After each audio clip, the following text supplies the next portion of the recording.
Hello student, इला classes में आप सभी का स्वागत है।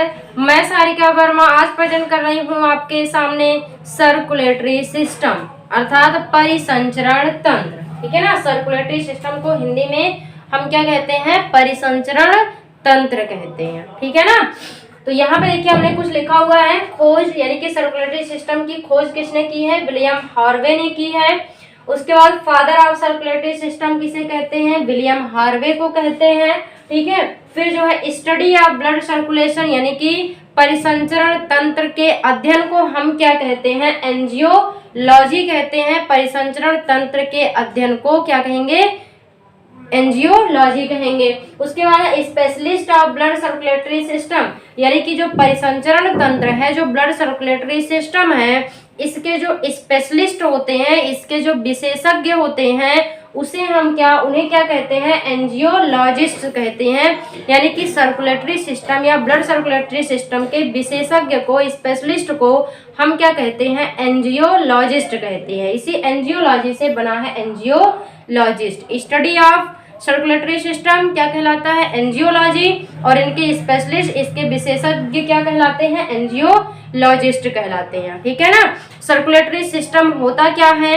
यह परिसंचरण तंत्र हम कहते किसे हैं? तो परिसंचरण यानी कि सर्कुलेशन, ब्लड सर्कुलेशन या रक्त परिसंचरण में भाग लेने वाले सभी अंगों को मिला करके हम एक नाम देते हैं परिसंचरण तंत्र यानी कि सर्कुलेटरी सिस्टम। यानी कि ब्लड सर्कुलेशन में, रक्त के प्रवाह में या रक्त के परिसंचरण में भाग लेने वाले अंगों को एक साथ मिलाकर हम क्या कहते हैं? परिसंचरण तंत्र या सर्कुलेटरी सिस्टम कहते हैं। ठीक है ना।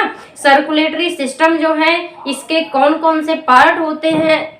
तो सर्कुलेटरी सिस्टम जो है, सर्कुलेटरी सिस्टम के 3 मेन पार्ट होते हैं।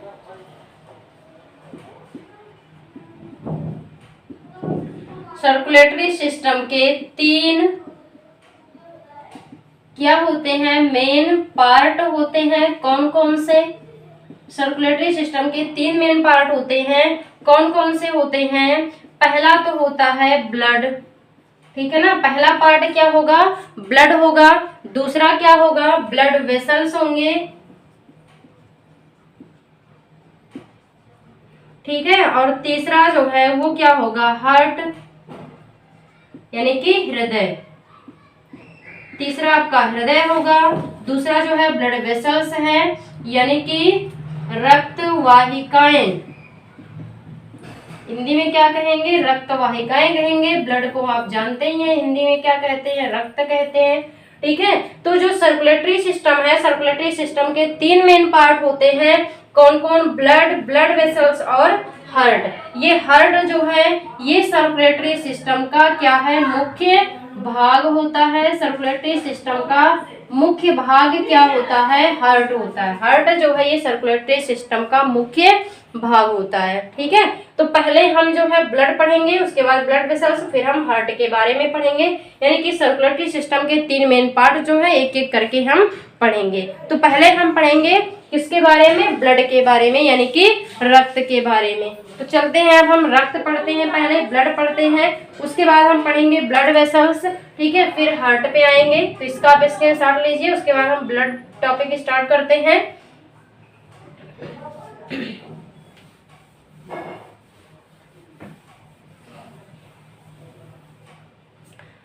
अब जो है आपको क्या पढ़ना है? ब्लड पढ़ना है।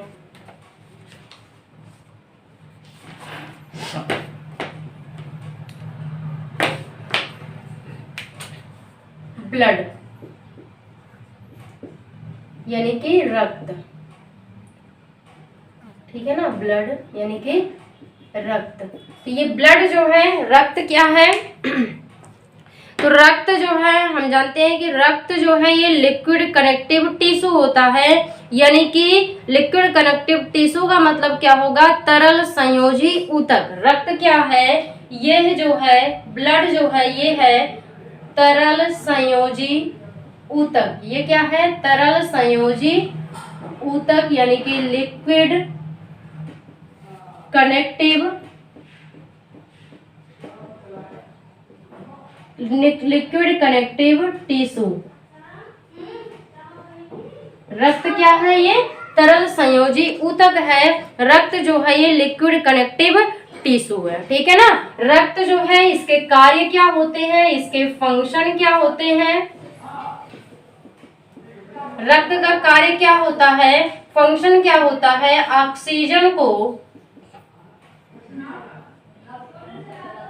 ऑक्सीजन को फेफड़े से कहां तक पहुंचाना? ऑक्सीजन को जो है फेफड़े से विभिन्न अंगों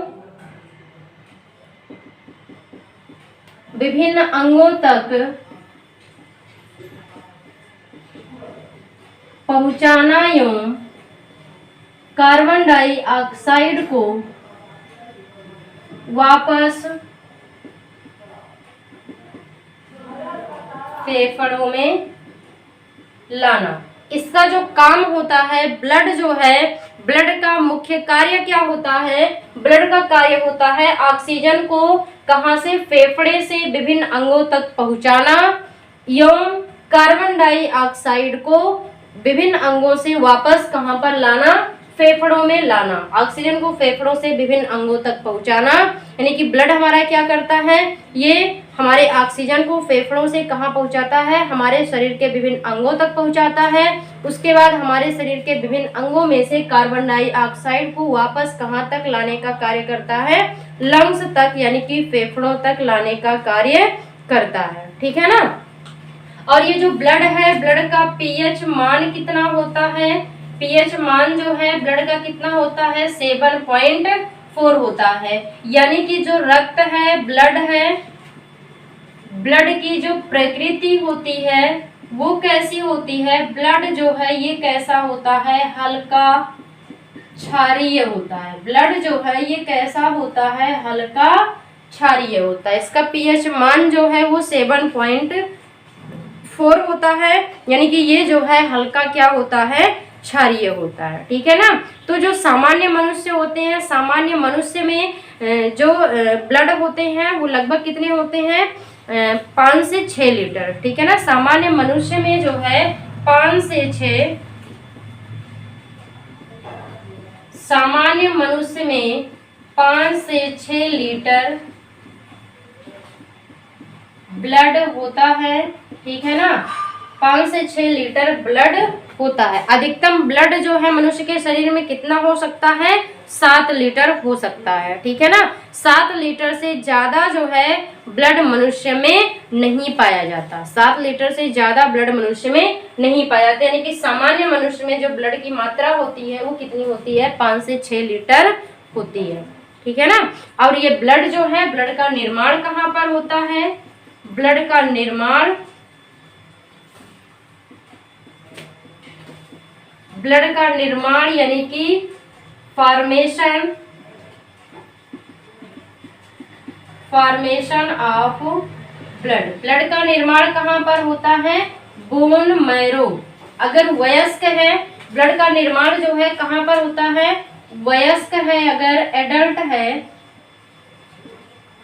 अगर एडल्ट है तो एडल्ट में ब्लड का निर्माण कहाँ पर होता है? अस्थिमज्जा में होता है, बोन मैरो में होता है, यानी कि अस्थि मज्जा, ठीक है ना। बोन मैरो अस्थि मज्जा में होता है। और अगर जो है क्या है? चाइल्ड है, यानी कि शिशु है या एम्ब्रियो है,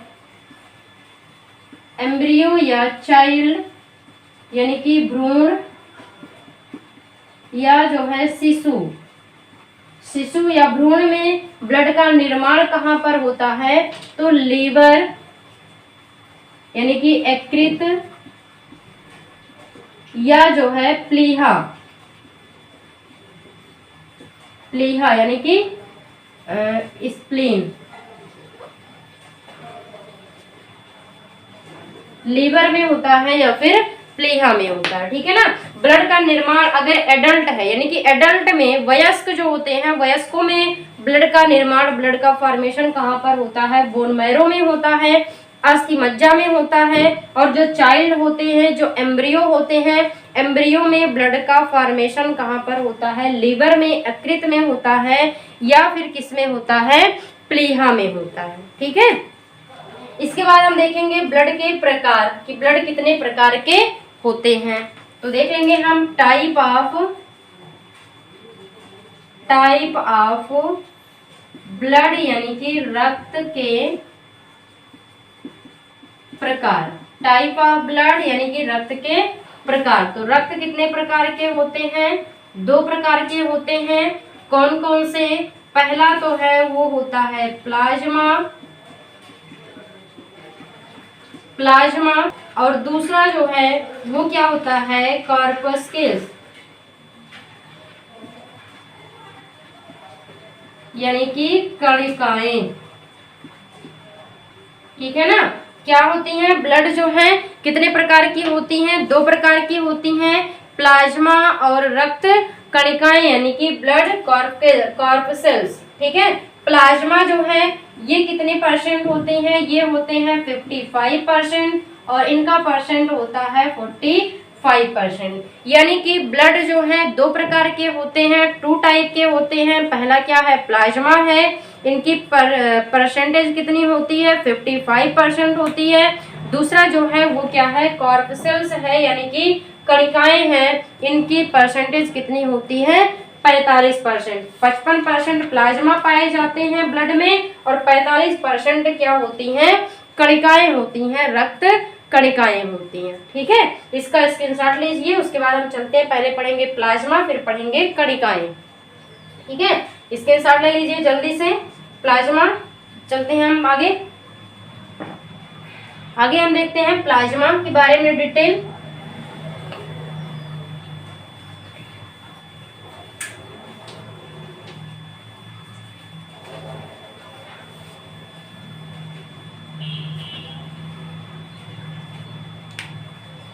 तो अब हम देखेंगे प्लाज्मा।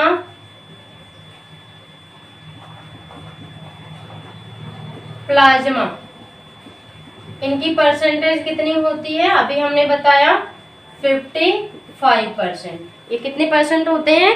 इनकी परसेंटेज 55%। प्लाज्मा जो है, प्लाज्मा में क्या क्या चीजें पाई जाती हैं? तो प्लाज्मा जो है 90% इसमें क्या होते हैं?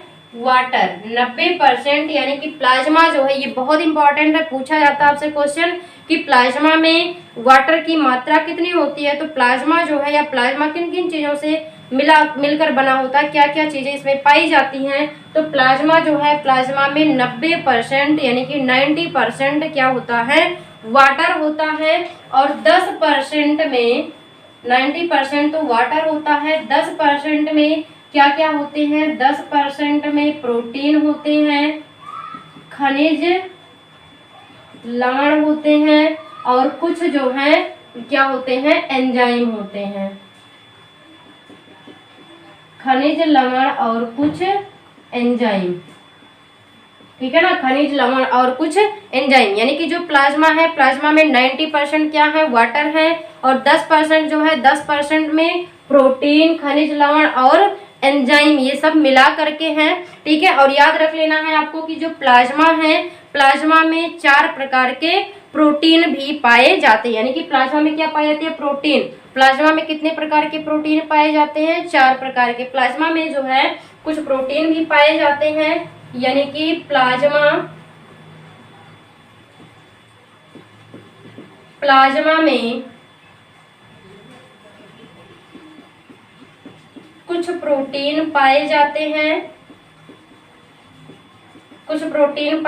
हैं। जैसे कौन कौन से प्रोटीन? पहला तो होता है एल्ब्यूमिन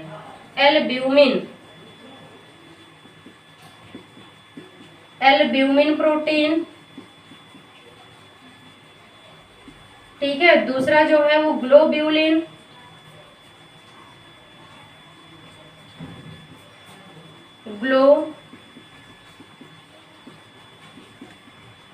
ग्लोब्यूलिन प्रोटीन।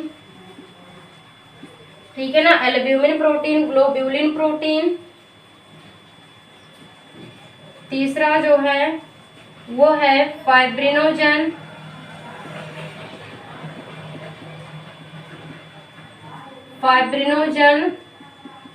प्रोटीन। और चौथा जो है वो है प्रोथ्रोम्बिन। चौथा जो है प्रोथ्रम्बिन प्रोटीन। इसमें जो है 4 प्रकार के प्रोटीन हमने लिखा। कौन कौन से 4 प्रकार के प्रोटीन में? Albumin protein, globulin protein, fibrinogen protein और प्रोथ्रम्बिन प्रोटीन। ये प्रोटीन के नाम आपको याद होने चाहिए चारों, ठीक है ना। एल्ब्यूमिन, ग्लोब्यूलिन और उसके बाद फाइब्रिनोजन और जो है क्या है, प्रोथ्रम्बिन प्रोटीन। इसमें से आपका जो एल्ब्यूमिन प्रोटीन है इसकी मात्रा जो है कितनी होती है? इसकी मात्रा सबसे अधिक होती है। इसकी मात्रा जो है सबसे अधिक होती है। इसमें जो फाइब्रिनोजन प्रोटीन और प्रोथ्रम्बिन प्रोटीन है ये दोनों बहुत ज्यादा इंपॉर्टेंट है। ये दोनों जो है रक्त का थक्का जमाने में क्या होते हैं? सहायक होते हैं। ये दोनों जो है रक्त का थक्का जमाने में क्या होते हैं? सहायक होते हैं, ठीक है। ये था प्लाज्मा। प्लाज्मा में 90% वाटर, उसके बाद 10% में प्रोटीन, खनिज लवण और कुछ एंजाइम होते हैं। प्लाज्मा में कितने प्रकार के प्रोटीन? 4 प्रकार के। कौन कौन से? Albumin protein, globulin protein, fibrinogen protein और प्रोथ्रम्बिन प्रोटीन। इसमें जो एल्ब्यूमिन प्रोटीन है इसकी मात्रा सबसे अधिक होती है। उसके बाद जो फाइब्रिनोजन प्रोटीन और प्रोथ्रम्बिन है ये बहुत इंपॉर्टेंट है। ये रक्त का थक्का जमाने में सहायक होते हैं। एक आप यहीं पे नोट लिख लीजिए, बहुत इंपॉर्टेंट है।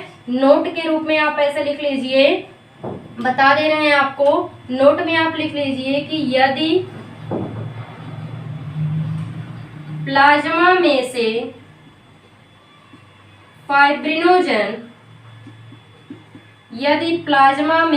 फाइब्रिनोजन प्रोटीन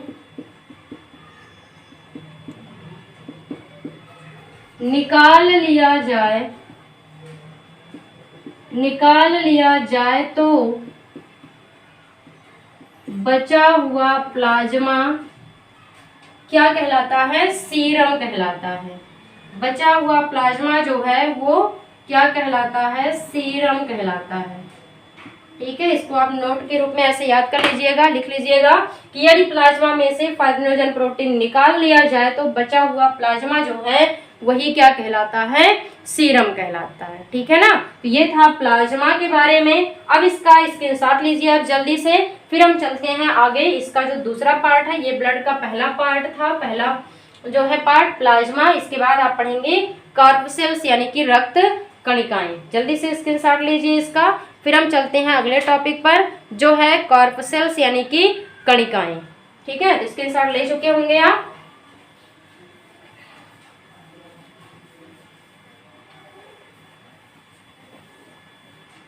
दूसरा हम देखते हैं, इसका दूसरा पार्ट जो है वो क्या है? ब्लड कॉर्पसेल्स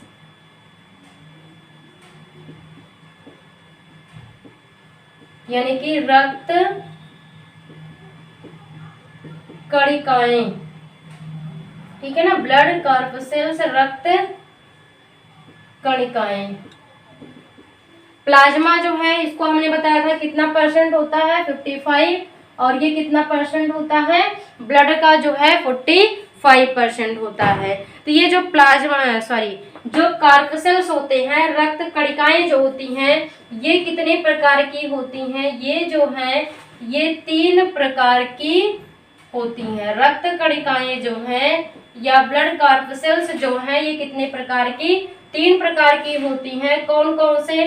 पहला जो है वो होता है आरबीसी, जिसे हम रेड ब्लड कॉर्पसेल्स कहते हैं। और दूसरा जो है वो है डब्ल्यूबीसी, जिसे हम वाइट ब्लड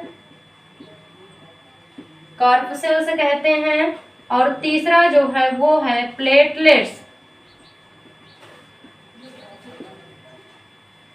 प्लेटलेट्स, ठीक है ना। इसको हम हिंदी में बिंबाणु भी कहते हैं, इसे हम हिंदी में कहते हैं बिंबाणु, ठीक है। आरबीसी रेड ब्लड कॉर्पसेल्स यानी कि लाल रक्त कणिका, इसकी हिंदी होती है लाल रक्त कणिका। इसको हिंदी में कहते हैं श्वेत रक्त कणिका, ठीक है ना। और इसे जो है हम हिंदी में कहते हैं बिम्बाणु। और ये जो है रेड ब्लड कॉर्पसेल्स जो है आरबीसी जो है, इसका दूसरा नाम जो है वो क्या होता है, इसका दूसरा नाम होता है एरिथ्रोसाइट। एरिथ्रोसाइट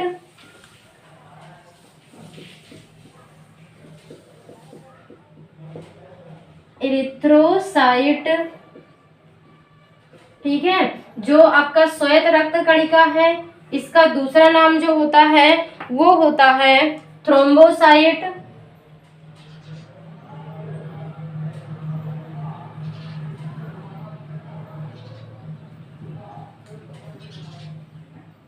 इसका दूसरा नाम होता है थ्रोम्बोसाइट। ठीक है ना। आरबीसी जो है इसका दूसरा नाम होता है एरिथ्रोसाइट, डब्ल्यूबीसी जो है इसका दूसरा नाम होता है थ्रोम्बोसाइट, और जो प्लेटलेट्स है, सॉरी यहाँ पे उल्टा हो गया, जो प्लेटलेट्स उसका नाम होता है थ्रोम्बोसाइट और इसका होता है, प्लेटलेट्स जो है इसका दूसरा नाम होता है थ्रोम्बोसाइट।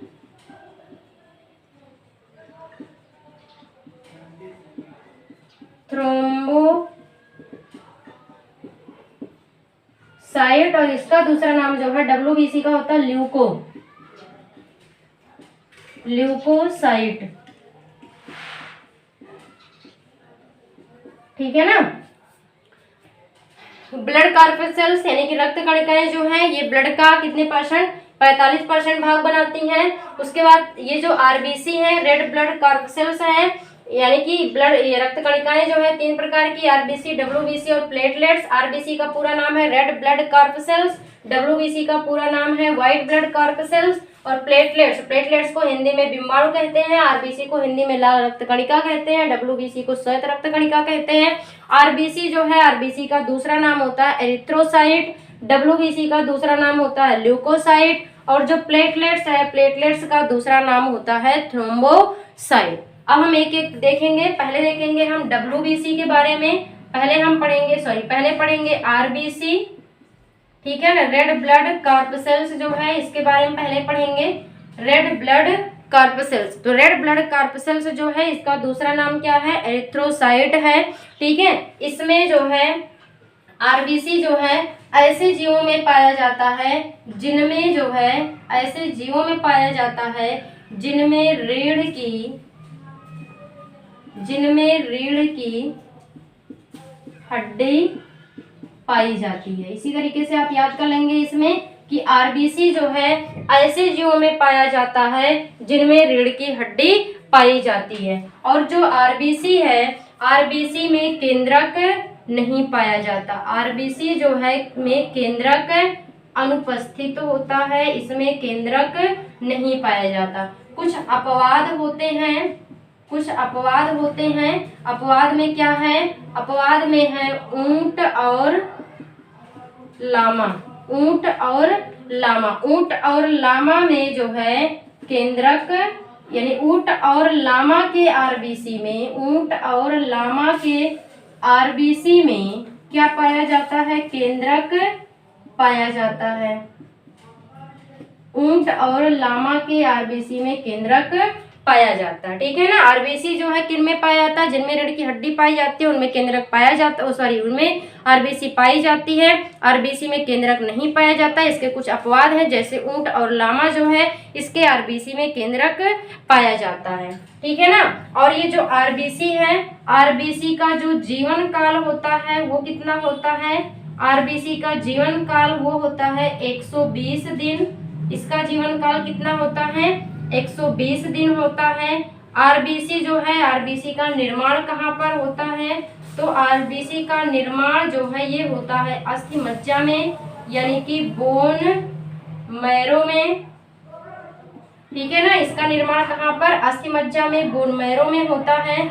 इसका जो शेप होता है, आरबीसी का शेप जो होता है वो होता है बाई कॉनकेव। ठीक है ना। बाई कॉनकेव होता है, यानी कि इसका जो है शेप होता है उभयतल होता है। ठीक है ना। बाई कॉनकेव उभयतल होता है। उसके बाद और क्या है कि जो आरबीसी है, आरबीसी में क्या पाई जाती है, हीमोग्लोबिन पाई जाती है। आरबीसी में हीमोग्लोबिन पाई जाती है, ठीक है ना। आरबीसी जो है, आरबीसी में हीमोग्लोबिन पाई जाती है। हीमोग्लोबिन क्या है, एक प्रकार की प्रोटीन है जो किस रंग की होती है, बैंगनी रंग की होती है। तो आप लिख लेंगे आगे कि हीमोग्लोबिन एक प्रकार की प्रोटीन है जो बैंगनी रंग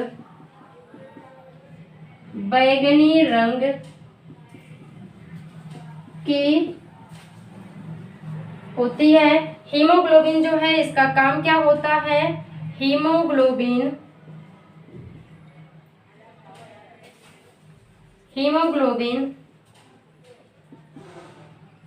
ऑक्सीजन के साथ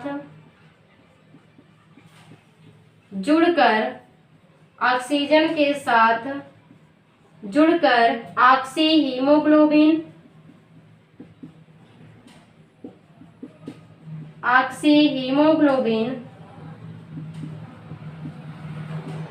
का निर्माण करता है और रक्त को लाल रंग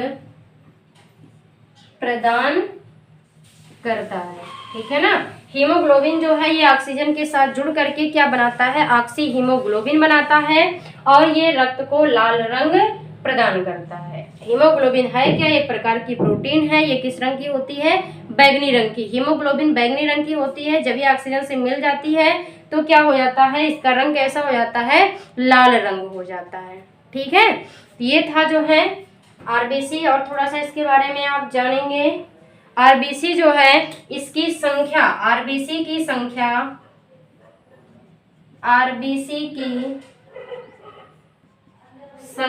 जो है 50 लाख प्रति घन mm यानी कि मिलीमीटर होती है। इसकी संख्या जो है 50 लाख प्रति घन मिलीमीटर होती है, ठीक है ना। आकृति हमने बताया कि बाइकानकेव होता है, उभयतल होता है, ठीक है ना। इसमें जो है क्या पाया जाता है, हीमोग्लोबिन पाया जाता है। इसमें केंद्रक अनुपस्थित होता है। जीवन काल इसका 120 दिन होता है। निर्माण जो है इसका अस्थिमज्जा में होता है, ठीक है ना।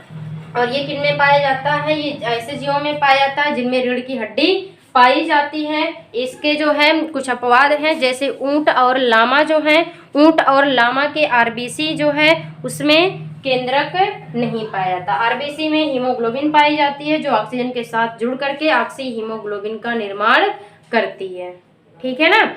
और ये जो आरबीसी है शरीर में जब जो है ऑक्सीजन की कमी हो जाती है, यानी कि जब जो है क्या होता है कि ऑक्सीजन की कमी हो जाती है तो आरबीसी की संख्या क्या हो जाती है, बढ़ने लगती है। जब ऑक्सीजन की कमी होती है, आगे आप लिख लेंगे कि ऑक्सीजन की कमी होने पर आरबीसी की संख्या बढ़ने लगती है। ऑक्सीजन की कमी होने पर आरबीसी की संख्या बढ़ने लगती है। ये था आपका आरबीसी के बारे में, ठीक है। इसके बाद हम देखेंगे डब्ल्यूबीसी के बारे में कि डब्ल्यूबीसी क्या है, इसका आप स्क्रीनशॉट ले लीजिए। फिर हम चलते हैं आपके डब्ल्यूबीसी पर। एक लाइन आप लिख लीजिएगा कि ऑक्सीजन की कमी होने पर हीमोग्लोबिन की संख्या आरबीसी की संख्या बढ़ने लगती है, ठीक है ना। हीमोग्लोबिन जो है जो आपका आरबीसी में हीमोग्लोबिन पाया जाता है। हीमोग्लोबिन क्या करता है, ऑक्सीजन के साथ जुड़ करके ऑक्सी हीमोग्लोबिन का निर्माण करता है और ब्लड को लाल रंग प्रदान करता है। या सिंपल से आप कह सकते हैं कि हीमोग्लोबिन जो है ये ऑक्सीजन को क्या करता है,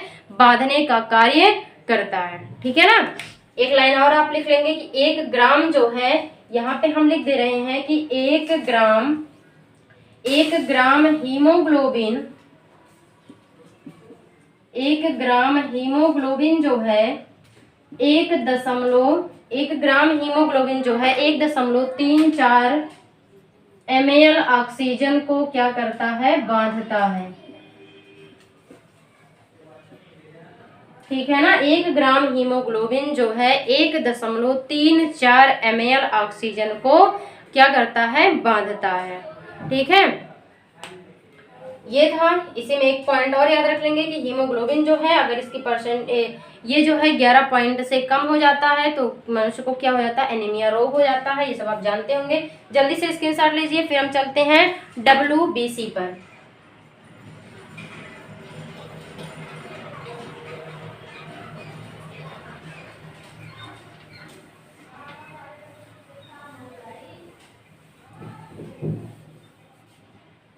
अब हम दूसरा देखते हैं WBC, व्हाइट ब्लड कॉर्पसेल्स। इसका दूसरा नाम जो है, दूसरा नाम इसका क्या होता है,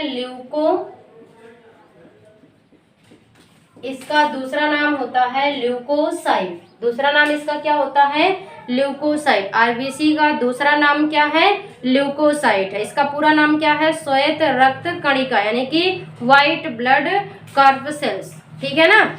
ये जो WBC है, अगर जो है WBC कम हो जाता है तो मनुष्य को कौन सा रोग हो जाता है, ल्यूकेमिया। ये बहुत इंपॉर्टेंट है, पूछा जाता है तो इसको हम पहले ही बता दे रहे हैं। WBC की कमी से कौन सा रोग होता है, ल्यूकेमिया।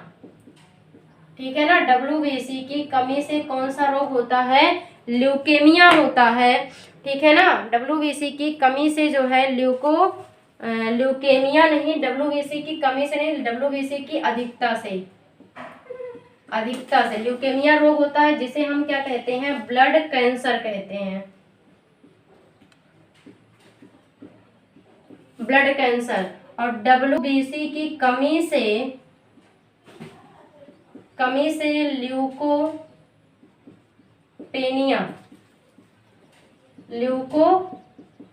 रोग होता है। अधिकता से इसके ल्यूकेमिया होता है, ठीक है, जिसे हम ब्लड कैंसर कहते हैं। और इसकी कमी से जो है क्या होता है, ल्यूकेमिया होता है। कमी से जो है ल्यूकोपेनिया होता है। WBC जो है, WBC का कार्य क्या होता है, तो हम कार्य में लिख लेंगे WBC का कार्य। RBC का कार्य हमने भूल गया बताना। RBC का कार्य क्या होता है, तो आप सिंपल से याद रखेंगे कि RBC का काम होता है ऑक्सीजन को जो है कह सकते हैं कि ऑक्सीजन को जो है एक स्थान से दूसरे स्थान पर पहुंचाना। हीमोग्लोबिन का काम क्या होता है, ऑक्सीजन को विभिन्न स्थानों तक ले जाने का कार्य कौन करता है, RBC होता है। RBC में आप जान रहे हैं कि हीमोग्लोबिन पाया जाता है। हीमोग्लोबिन जो है वो क्या करता है, ऑक्सीजन के साथ में जुड़ करके ऑक्सी हीमोग्लोबिन का निर्माण करता है। तो वही इसका कार्य है RBC का। और WBC जो है, WBC का कार्य जो है ये क्या करता है, शरीर को जो है, शरीर की प्रतिरक्षा प्रणाली को ये मजबूत करता है। तो इसका कार्य होता है शरीर की प्रतिरक्षा प्रणाली को क्या करना, मजबूत करना। शरीर की जो प्रतिरक्षा प्रणाली होती है, जो इम्यून सिस्टम होता है, उसको क्या करता है, ये जो है मजबूत करता है। और जो है शरीर की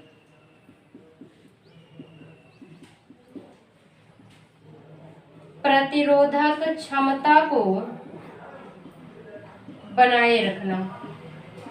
इसका काम क्या होता है, एक तो होता है शरीर की प्रतिरक्षा प्रणाली को मजबूत करता है ये, दूसरा क्या है, शरीर की प्रतिरोधक क्षमता को बनाए रखना।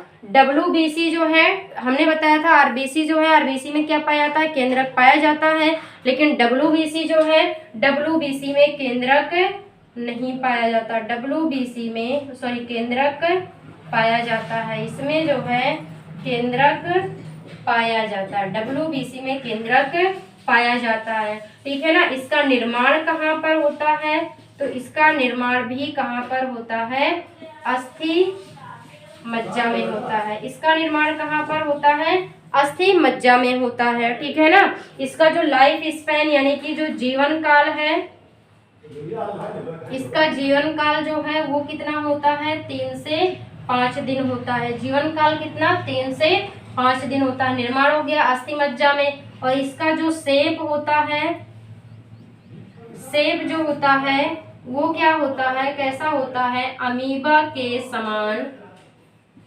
अमीबा के समान जो है कैसा होता है, अनिश्चित आकार, इसका आकार कैसा होता है? अमीबा के समान अनिश्चित आकार का होता है। जैसे अमीबा का कोई शेप नहीं होता, उसी प्रकार से जो क्या है WBC है, WBC का भी कोई शेप नहीं होता। ठीक है ना। और इसकी जो संख्या होती है उसमें हमने बताया था कि 50 लाख प्रति घन mm, और इसकी संख्या जो है वो कितनी होती है? 9000 प्रति घन mm, 9000 प्रति घन mm। इसकी संख्या कितनी होती है? 9000 प्रति घन mm होती है। और एक पॉइंट और आप याद रख लेंगे यहीं पे कि जो RBC और WBC का अनुपात, RBC और WBC का अनुपात जो होता है वो होता है 600:1। याद रख लेंगे, RBC और WBC का अनुपात जो होता है वो कितना होता है? 600:1 होता है। RBC और WBC का अनुपात 600:1 होता है। उसके बाद ये हो गया RBC के बारे में। कार्य हो गया, इसमें केंद्रक पाया जाता है, निर्माण हो गया, जीवन काल हो गया, शेप हो गया, संख्या हो गया। ठीक है ना, ये सभी हो गए। अब हम देखेंगे WBC के प्रकार। ठीक है ना, WBC के प्रकार। WBC के प्रकार यानी कि टाइप ऑफ WBC के प्रकार, टाइप ऑफ WBC। तो WBC जो है ये कितने प्रकार के होते हैं? 2 प्रकार के होते हैं। WBC कितने प्रकार के? 2 प्रकार के होते हैं। कौन कौन से? पहला होता है कणिका युक्त WBC, और दूसरा जो है वो है कणिका युक्त WBC और कणिका विहीन WBC। कणिका युक्त WBC इसे हम कहते हैं ग्रेन्युलोसाइट, और इसको कहते हैं ग्रेन्युलोसाइट और ग्रेन्युलोसाइट। WBC कितने प्रकार के होते हैं? 2 प्रकार के होते हैं। ग्रेन्युलोसाइट यानी कि कणिका युक्त WBC, और दूसरा होता है कणिका विहीन अग्रेन्युलोसाइट यानी कि कणिका विहीन WBC, अग्रेन्युलोसाइट WBC। ठीक है। फिर इसके बाद जो कणिका युक्त WBC है ये 3 प्रकार के होते हैं। कणिका विहीन WBC जो है ये 2 प्रकार के होते हैं। ठीक है। तो यहाँ पे आगे हम लिखते हैं कणिका युक्त। पहले हम देखेंगे कणिका युक्त यानी कि ग्रेन्युलोसाइट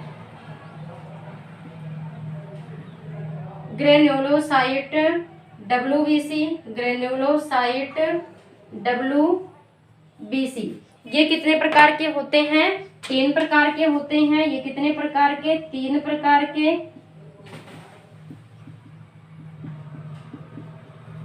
कणिका युक्त WBC जो है ये कितने प्रकार के होते हैं? 3 प्रकार के होते हैं। कौन कौन से? पहला तो होता है बेसोफिल, पहला जो है वो है बेसोफिल, और दूसरा जो है वो है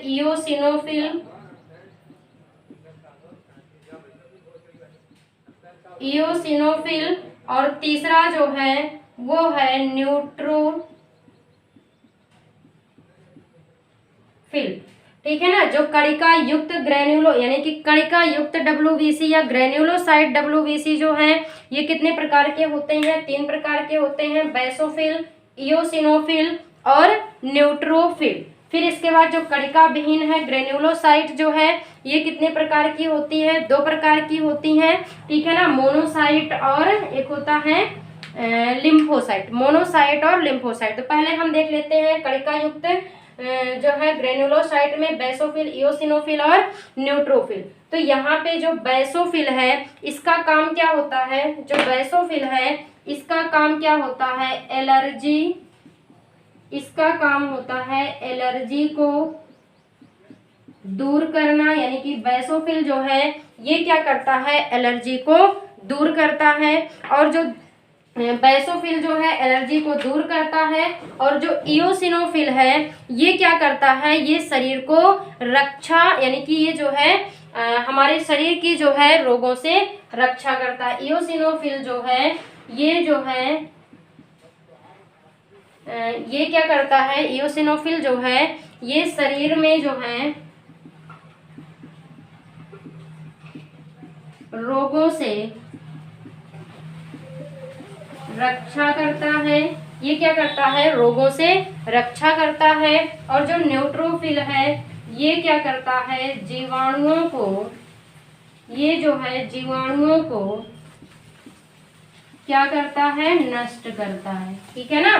तो WBC जो है, WBC कितने प्रकार के होते हैं, 2 प्रकार के, कणिका युक्त WBC यानी कि ग्रेन्युलोसाइट WBC, दूसरा है कणिका विहीन WBC अग्रेन्युलोसाइट WBC। फिर ग्रेन्युलोसाइट WBC जो है ये कितने होते हैं, 3 प्रकार के होते हैं। कौन कौन से, बेसोफिल और इयोसिनोफिल और न्यूट्रोफिल। बेसोफिल जो है ये क्या करता है, ये एलर्जी को दूर करता है। और जो इयोसिनोफिल है ये हमारे शरीर में रोगों से रक्षा करता है और हमें क्या करता है, और हमें जो है संवेदनशील क्रियाओं के लिए जो है, यानी कि जो है, और क्या करता है, ये संवेदनशील क्रियाओं को नियंत्रित करता है। न्यूट्रोफिल जो है ये क्या करता है, जीवाणुओं को नष्ट करता है। फिर जो कणिका विहीन ग्रेन्युलोसाइट है ये भी कितने प्रकार के होते हैं, 2 प्रकार के होते हैं। तो इसका आप जल्दी से स्क्रीनशॉट लीजिए। फिर हम देखते हैं कणिका विहीन ग्रेन्युलोसाइट WBC।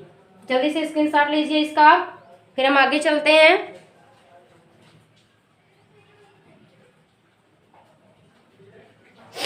चलिए ले लिए होंगे स्क्रीनशॉट। कणिका युक्त ग्रेन्युलोसाइट जो है हो गया आपका। उसके बाद हम चलते हैं कणिका विहीन यानी कि अग्रेन्युलोसाइट WBC। दूसरा जो है हमारा वो क्या है, दूसरा टाइप जो है वो है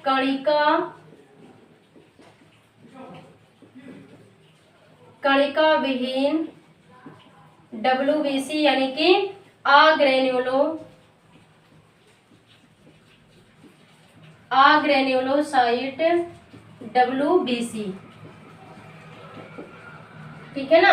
ये जो है हमारे कितने प्रकार के होते हैं, तो ये 2 प्रकार के होते हैं। ये कितने प्रकार के होते हैं, 2 प्रकार के होते हैं। पहला जो है वो होता है मोनोसाइट, ठीक है ना, मोनोसाइट। और दूसरा जो है वो क्या है,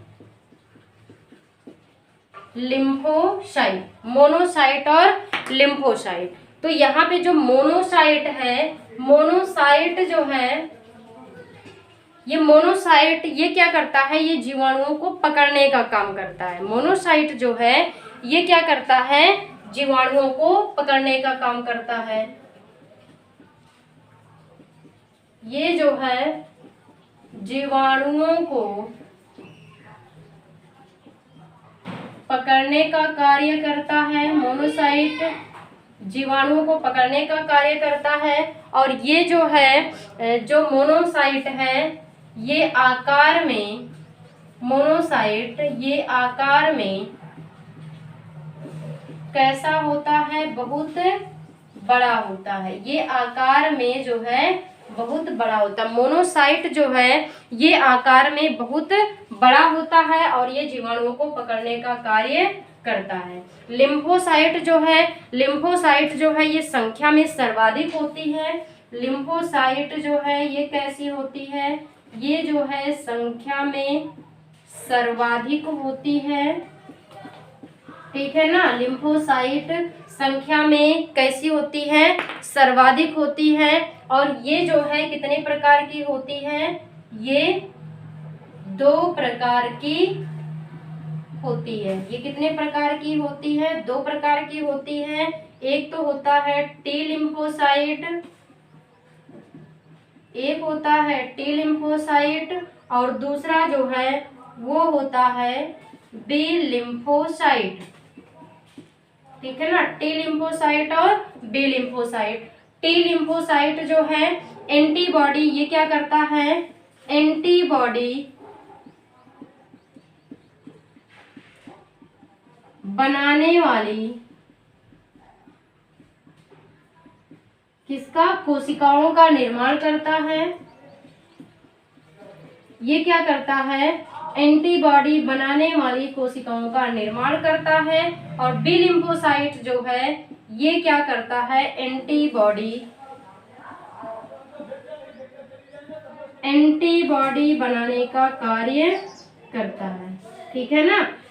टी लिम्फोसाइट जो है एंटीबॉडी बनाने वाली कोशिकाओं का निर्माण करता है और बी लिम्फोसाइट जो है ये एंटीबॉडी बनाने का कार्य करता है। ठीक है, तो ये थे आपके डब्ल्यूबीसी के प्रकार। हमने देखा कि डब्ल्यूबीसी कितने प्रकार के होते हैं, 2 प्रकार के होते हैं। एक होता है कणिका युक्त डब्ल्यूबीसी और एक होता है कणिका विहीन डब्ल्यूबीसी। कणिका युक्त डब्ल्यूबीसी जो है 3 प्रकार के, बेसोफिल, इओसिनोफिल और न्यूट्रोफिल। बेसोफिल जो है ये क्या करते हैं, बेसोफिल जो है ये एलर्जी को समाप्त करते हैं। ठीक है, इओसिनोफिल जो है ये क्या करता है, हमारे शरीर में रोगों से रक्षा करता है और जो है संवेदनशील क्रियाओं को जो है क्या करता है, ये नियंत्रित करता है। तीसरा जो है न्यूट्रोफिल। न्यूट्रोफिल क्या करता है, बैक्टीरिया को नष्ट करता है। उसके बाद जो कणिका विहीन डब्ल्यूबीसी होते हैं, कणिका विहीन डब्ल्यूबीसी 2 प्रकार के होते हैं, मोनोसाइट और लिम्फोसाइट। मोनोसाइट जो है ये आकार में बड़ी होती है और ये बैक्टीरिया को पकड़ने का कार्य करती है। लिम्फोसाइट जो है ये संख्या में सर्वाधिक होती है। लिम्फोसाइट 2 प्रकार के होते हैं, टी लिम्फोसाइट और बी लिम्फोसाइट। टी लिम्फोसाइट जो है ये क्या करती है, एंटीबॉडी बनाने वाली कोशिकाओं का निर्माण करती है और बी लिम्फोसाइट जो है ये क्या करती है, एंटीबॉडी बनाने का कार्य करती है। ठीक है ना। उसके बाद हमारा तीसरा जो है ब्लड का टाइप आएगा। तीसरा जो है प्लेटलेट्स जिसे हम बिंबाणु कहते हैं। ठीक है ना, बिंबाणु। इसका दूसरा नाम जो है वो क्या है, इसका दूसरा नाम क्या है, थ्रोम्बोसाइट है। इसका दूसरा नाम क्या है, थ्रोम्बोसाइट है। ठीक है ना। और ये जो है इसकी संख्या लगभग जो है कितनी होती है, इसकी संख्या हम बता दे रहे हैं, इसकी संख्या जो है वो होती है 3 लाख प्रति घन mm। 3 लाख प्रति घन mm इसकी संख्या कितनी होती है, 3 लाख प्रति घन mm होती है। और इसमें जो है केंद्रक पाया जाता है। ठीक है ना। इसका जो जीवन काल होता है वो कितना होता है, तो जीवन काल इसका जो है होता है 7 से 10 दिन। इसका जीवन काल होता है 7 से 10 दिन। और ये जो है इसका काम क्या होता है, चोट लगने पर